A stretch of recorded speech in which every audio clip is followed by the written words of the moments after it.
Mon propos rejoint largement celui du président, mais avec malgré tout quelques appréciations et quelques nuances.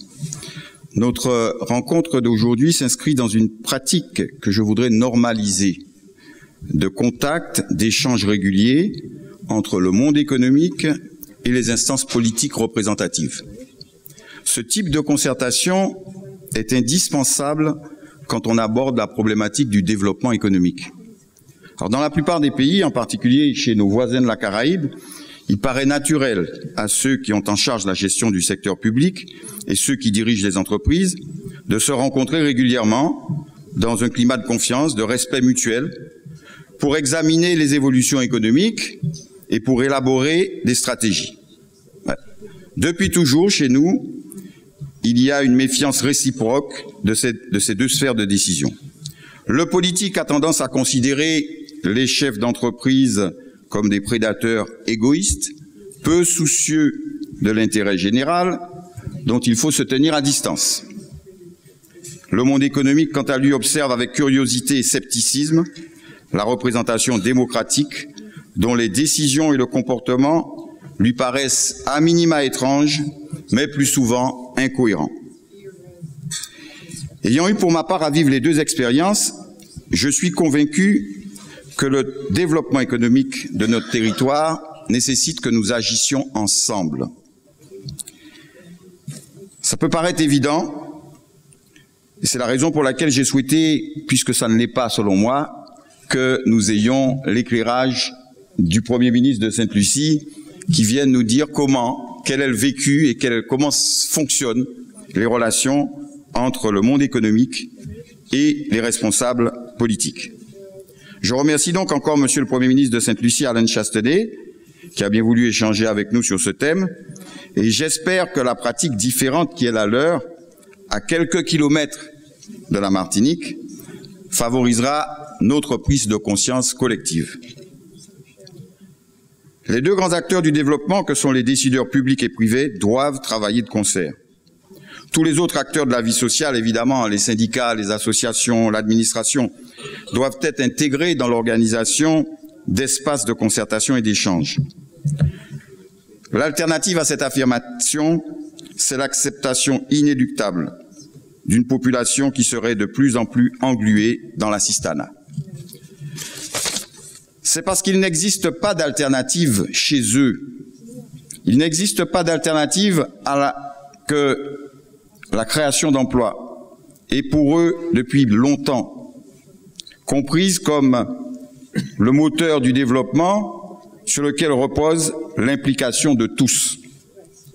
En m'engageant en 2015 dans un contrat de mandature, je voulais éviter, mon cher Président, à la Martinique une concentration excessive des pouvoirs et une gestion publique dont je pressentais qu'elle nous mènerait à une impasse budgétaire. Aujourd'hui, la plupart des collectivités de notre territoire sont exsangues et leur capacité d'investir réduite à la portion congrue. Il est donc plus que jamais impensable que les chefs d'entreprise et les dirigeants de la CTM ne soient pas dans un dialogue permanent pour assurer le développement économique. Le moment me semble être venu d'ouvrir une nouvelle ère et de nous inscrire dans la réalité de notre temps.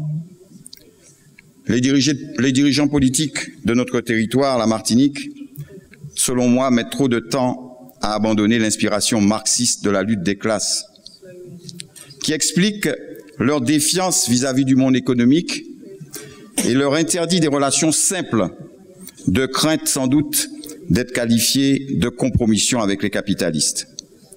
Ce vocabulaire que j'utilise à dessein et ces concepts d'un autre temps doivent désormais laisser la place à une approche réaliste et pragmatique du développement économique. Notre pays a besoin de créer des emplois. Dans la mesure où il est acquis que la fonction publique territoriale est en sureffectif et où l'État a décidé de contrôler l'évolution de ses effectifs, n'est-ce pas, Monsieur le Préfet? Nous ne pouvons compter que sur les entreprises privées pour créer l'emploi. Nos entrepreneurs martiniquais, ils sont souvent très performants, Mais ils pourraient l'être encore plus si nous nous mettons à leur écoute. C'est au plus près du terrain, quelquefois même au niveau des unités économiques, que nous devons ensemble trouver les solutions. C'est ainsi que les difficultés actuelles du bâtiment exigent une attention particulière et une approche coordonnée et conjointe de l'exécutif de la CTM, des bailleurs sociaux et des entreprises du bâtiment, afin de mettre en place dans les meilleurs délais les actions en réponse à la crise de ce secteur. Aussi chronophage que puisse être cette démarche, nous ne saurions nous contenter de rester murés dans nos certitudes respectives. Tout n'est pas possible. Tout n'est pas possible tout de suite. Et la situation budgétaire dont nous avons hérité ne nous simplifie pas la tâche. Pour autant, demeurer insensible aux appels que lance le monde économique, que vous lancez, ça ne peut pas continuer. Je sais que vous attendez de nous, que nous puissions rencontrer certains d'entre vous, des chefs d'entreprise. Et je soutiens votre démarche. Je soutiens votre démarche parce que je crois qu'il est indispensable qu'il y ait des échanges.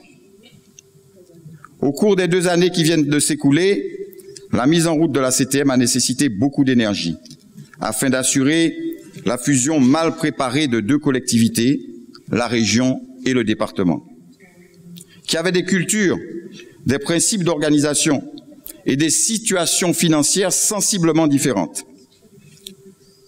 Les recrutements irresponsables qui ont précédé la mise en place de la collectivité, 300 au département, 600 à la région, amenant ainsi un doublement des effectifs de cette dernière, rendent plus complexe la tâche du président de l'exécutif, qui a raison de veiller au redressement des comptes. Mais pour autant, nous ne devons pas demeurer sourds aux préoccupations que vous, les chefs d'entreprise, vous exprimez. Comment trouver les bonnes solutions autrement qu'en associant le monde économique à l'élaboration de la politique publique en toute connaissance de cause? L'un ne saurait imaginer de faire à la place de l'autre ou de lui dicter ses choix, bien évidemment. Mais la connaissance et la compréhension d'une situation passent nécessairement par le dialogue. Personne ne doit se compromettre et aucune des parties prenantes du processus de développement ne saurait accuser l'autre si, au travers d'échanges constructifs, chacun cerne mieux les limites de l'autre et si la construction des réponses se fait dans un climat de confiance et une volonté partagée de progrès. Le politique doit entendre le monde économique. Et il doit entendre que ce monde économique a besoin de visibilité. Mais le monde économique doit aussi intégrer les contraintes et les limites du champ d'action de la collectivité. Comme dans vos entreprises, confrontées au principe de réalité, la CTM doit achever son organisation en précisant ses sphères de responsabilité. Elle doit veiller à l'assainissement de ses comptes et remettre de l'ordre dans la gestion de ses ressources humaines. Elle doit mieux organiser la gestion de son patrimoine. Elle doit aussi faire des économies sur son fonctionnement afin de dégager plus de marge de manœuvre pour l'investissement. Le monde économique doit être éclairé sur les chantiers en cours, mieux comprendre les difficultés. Mais dans le même temps, nous avons le devoir de vous soutenir aujourd'hui et de vous donner les raisons d'espérer pour demain. Je suis certain que si nous construisons ensemble, l'optimisme, indispensable moteur de l'action, nous permettra de redonner le goût de la réussite et la confiance en soi qui aujourd'hui nous font quelquefois défaut. Je souhaite donc qu'au cours de cette matinée, nous puissions explorer les pistes qui s'offrent à nous et peut-être au-delà de ces réunions de grande ampleur, que nous puissions imaginer et convenir du principe de la mise en place de groupes de travail plus restreints qui nous permettront d'aborder de manière plus opérationnelle les défis que nous devons relever ensemble. C'est ainsi que, dans leurs domaines respectifs, je proposerai au président de l'exécutif que les conseillers exécutifs concernés travaillent sous la responsabilité du président de l'exécutif avec une délégation ad hoc des différents secteurs d'activité économique et que ceci soit une pratique courante, une pratique, je dirais, naturelle, acceptée, comprise de tous. Parce que les échanges, la concertation et le dialogue doivent être organisés en permanence. Voilà, mes chers auditeurs, chers participants, ce que je voulais vous dire en propos liminaire.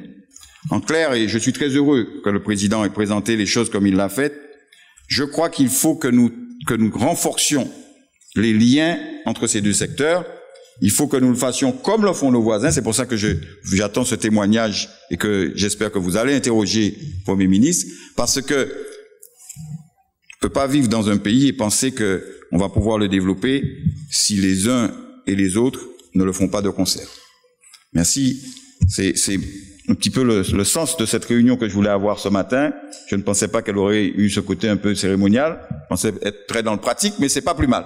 Ça nous permet de toucher du doigt les problèmes de notre territoire. Merci.